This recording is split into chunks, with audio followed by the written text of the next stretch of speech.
Peace to the warriors of our nation. Welcome to the new series on Philosopher I TV, African Warrior Wisdom. I'm your host, Philosopher I, where we talk about the keys to our black liberation. If you are new to the channel, please go ahead and hit that like and comment button. Also subscribe and hit that notification bell so you may be updated on future videos when I upload. We upload one video a week.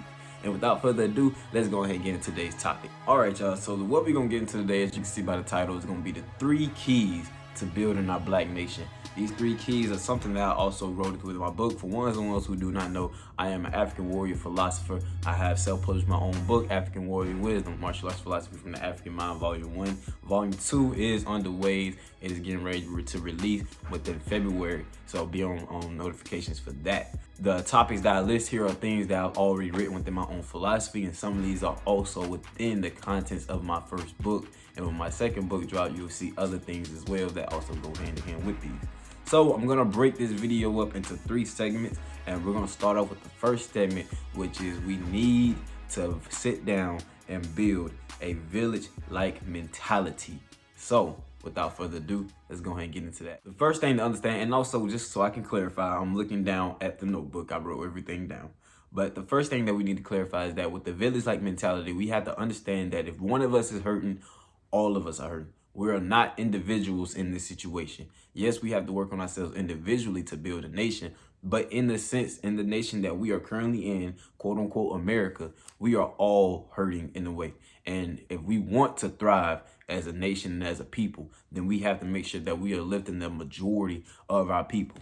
Now, I do understand that not everyone is going to want to be saved, which is natural. We are not necessarily, just being honest, we are not trying to necessarily save everybody, because as much as we may want to, and that may be the goal in the long term, we can only save the ones that want to be saved. We can only help the ones that want to be helped. You understand what I'm saying?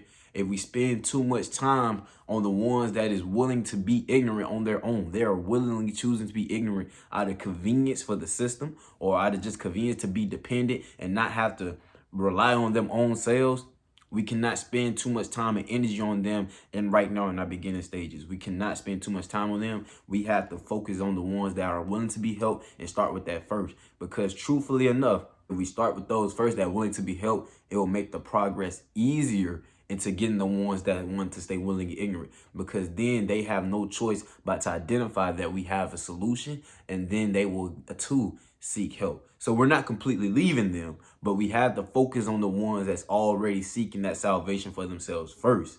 And then as we follow and we build, we get to build other people as well. On to my next point. Every child and elder in our community has to be looked after. That is straight facts. That is a given. That is like, what do you call that? Period. Just bottom line. Every single child, every single elder has to be taken care of. You have to look at every single children and elder as if they're your own family, because truly, this is our family. This is skin. You know what I'm saying? We are all brothers and sisters and cousins by relation anyway. When the Europeans came and took our ancestors from our homeland and brought them here, understand that our families were stripped. You probably came in Virginia or South Carolina. Your mama went one way, your daddy went the other way, your brother went there, your sister went there. They split us up. So in a sense, who knows? All of us really could be cousins. You know what I'm saying? So we need to sit down and take account for every single child and elder, because in a sense, we are all family. We are all connected, and we are all unified by this melanin under the grace of the Most High Jah. Understand what I'm saying? And if you would sit and see a child or elder be mistreated, then you need to get your mindset together, because there's something wrong with you. You have to look after every child and elder as if that's your grandmother or grandfather, as if that's your brother or sister, as if that's your son or daughter, as if that's your niece or nephew. You have to be willing to protect and provide for those child if they are in need, because understand that the youth is the future of a nation. The elders is the education of a nature, because the elders hold that wisdom to teach the current, and the youth are the young ones that need to take on that wisdom to build anew. So it is important that we take account to sit here and protect and be accountable for every child and every elder in our community. And that goes on to my last and final point of village-like mentality. There needs to be a zero tolerance for black on black crime. Zero tolerance. I don't care on what level it is. You should not be hitting licks on your brother. You should not be stealing from your brother.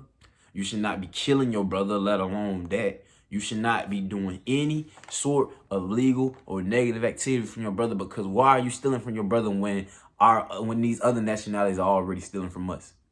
There is no sense on why you are stealing from your brother or your sister. So, and I don't even want to get too deep into this because it's honestly simpler within itself.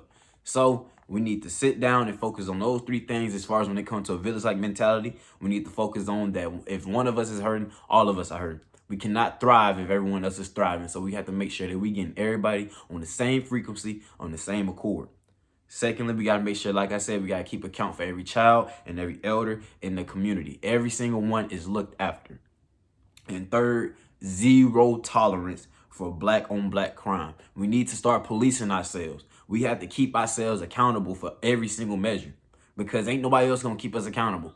The European man already want to throw us in jail. The Arab man sure don't care. The Chinese man do not care. So if nobody else cares about us, who gonna care about us? It's gonna be you, the so-called black man and black woman. Take accountability for your brothers and sisters and make sure that you are upholding your community to a standard for the future to look forward to, so that way they can continue to build and elevate our nation. Moving on to the next part, we need to master spiritual and mental warfare. Understand that when it comes to spiritual and mental warfare, we have truly been brainwashed once we had landed on this so-called nation of North America. We have truly been mainstream. We have been stripped from our spirituality. We have been stripped for our normal way of living. We have been stripped for education. All African education, books, science, and literature was burned.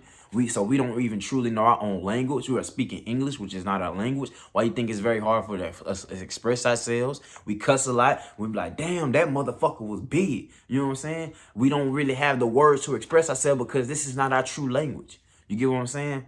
And this is all plays a part in spiritual and mental warfare, because when they take away what you originally connected with and what you originally resonate with, it puts you in a program to where now you cannot truly think for yourself. You think on a chord that is not alignment with you.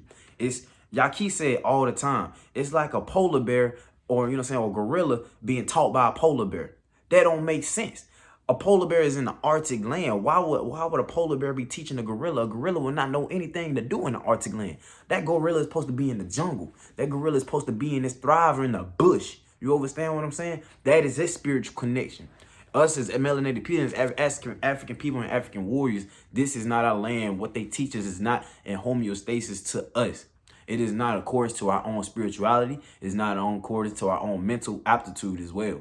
So we have to start off by understanding that we have been brainwashed and we need to wake ourselves up and break those chains psychologically. I recommend everyone read the book, Breaking the Chains of Psychological Slavery by Naeem Akbar. I'm going to put the name of the book right down here if I didn't do it already. Breaking the Chains of Psychological Slavery by Naeem Akbar.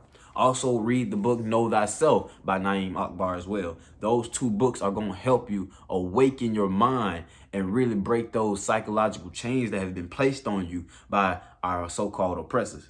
Also, we have to connect back to our African roots, because truly, again, we are not European descendants. Even all the way down to your last name. Your last name may be like Jackson or Washington, or, you know what I'm saying? Even though these are so-called black sounding names, these are not your last names. These are European names.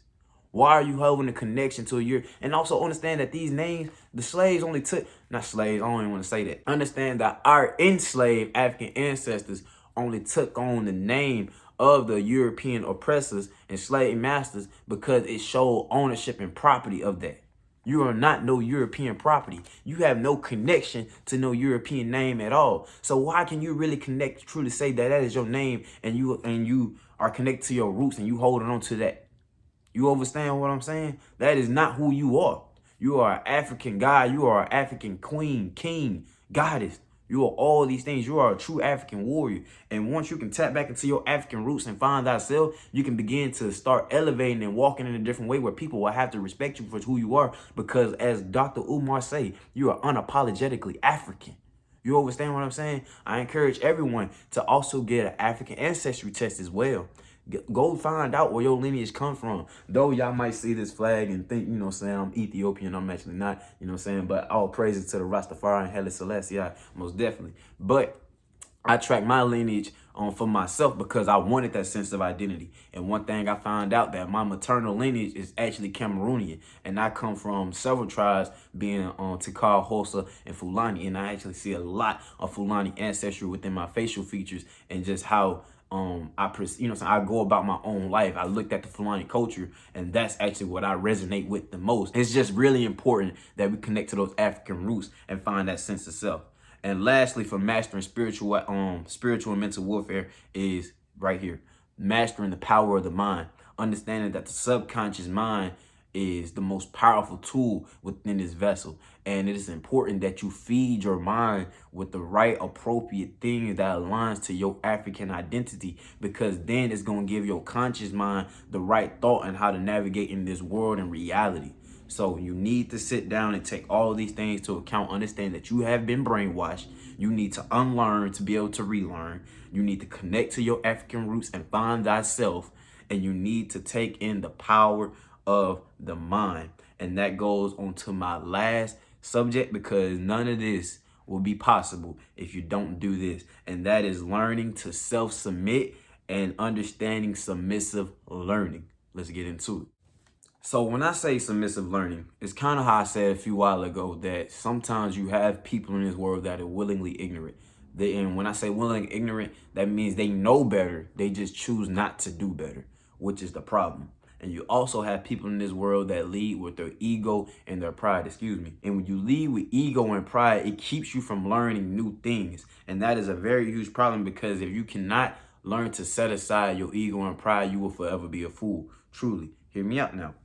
Once you can take that time to set away your ego and your pride, you will then begin to open your mind to newer perspectives. So for example, the fact that you are open, watching this video, that means you have been able to set aside your ego and pride and take in within the information that I'm saying. So that way you can fill in that perspective and take what resonates with you. And after this video concludes, you can go about your life and, apply it within certain ways that make sense to you. Because information, you have to take information and apply it in real life to gain that knowledge, understanding, and wisdom.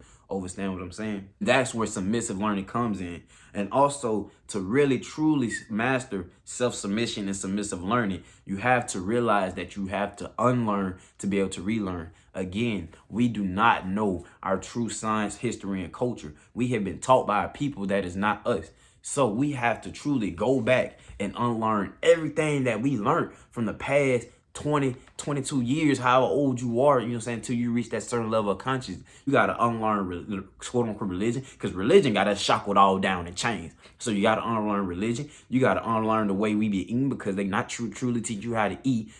So you got to unlearn that. You got to unlearn culture, because we don't even have a true sense of African culture. Yes, as Black people, we make a lot of culture, but we don't necessarily truly have a culture that defines and that governs us. You understand what I'm saying? So we have to take all of these things into account, and we got to unlearn everything that we thought was the truth, and we have to relearn our roots from a true African standpoint. And I don't care if it's from a Hebraic African standpoint, if you're a Rasta, Islam, that doesn't necessarily matter. You just have to sit down and find thyself, connect to your African roots, and find that sense of African culture that resonates with you, and live by that. And so that way it gives your life a governance, because understand that culture is truly what governs a people. So when you can find that African culture that identifies with you and that resonates with your heart and your spirit, walk with that and let that be the govern for you. I walk Rastafari not necessarily for religion, but because the way of life resonates with my heart. And that's what governs me to be, walking my elevation and my godlyhood. You understand what I'm saying? Again, let me come back and backtrack what I was saying. You need to set your ego to the side and your pride to the side. Actually, in my book, African Warrior Wisdom, chapter 7, I actually speak on a quote that one of my wise brothers named. His name is actually Wise. He said in an interview that we need to put cooperation over pride. And that is very true, because the moment we can put cooperation over pride, we can begin to come together and work together and start truly building a nation within this nation. We can start to truly build a home within this land. You feel what I'm saying? We don't necessarily have to go back to Africa. We should continue to rebuild Africa for sure, but we don't necessarily have to go back. We was taken from there. Why should we necessarily leave? You know what I'm saying? If anything, we should build here. You took us from there and we built everything anyway. We invent half the things they using anyway. This land was built off our ancestors' labor. So you know what? Why not we go ahead and build right here, right now, where our hands already was deep in the soil, literally, and make a home within this land that they took us to. You understand what I'm saying? We build something in here so that way future generations and our children have something to look forward to. They don't have to come into this world where the odds are stacked to get them, because we sat there and made the change. We sat there and changed the way they go to school. We sat there and changed the way they go about nutrition and health and eating. We sat there and gave them the true African sense of spirituality, and we took that religion crap and threw it to the side, and we gave them a true African culture that they can live and govern by, that's going to give them the keys to reach their godlyhood and be upstanding citizen within our nation. We ain't necessarily worried about, you know what I'm saying, the Asian man, Arab man, or the Caucasian man nation. We worry about our African black nation. You understand what I'm saying? To wrap all this up, I'm going to say it one last time. Set your ego and pride to the side and realize we have to unlearn to relearn. So that concludes my lesson for today. Please leave a comment down below if you enjoyed this video. I'm actually going to be start bringing the African Warrior Wisdom video series more often, because these are true lessons that I've been holding within for a very long time, and now it's time to speak up, because the whole world, as far as where we're living in here in America and just the world in general, but we're going to focus on where we at right here in North America, is beginning to change. And if us as so-called African beings don't take that time to put this information out and really start to organize and plan and understand what it is that we need to do to truly start building our nation, we're going to be left behind. We're going to continue to be dependent on other people and not work and build for ourselves. It is more than just starting a black business and making money. That's the start, yes, because we do need our own currency, but it's a lot more things we need to work on. We got to work on our families, we got to work on our education, and we got to work on ourselves. So it's a lot of things we need to work on. And as an African warrior scholar, I have more wisdom that I can give to ones that I've learned from the martial arts over the past 16, 17 years that I've been studying. And I truly believe, and I live by my own philosophy, that these keys are going to be the keys to help us rebuild our nation and help us find salvation and liberation within our nation. So again, please hit that like button down below. Also hit subscribe and hit that notification bell so that way you can be notified on all my future video releases. Again, this is your host, Rasta Reek TV. Boom, I hit that mug. What you talking about, what?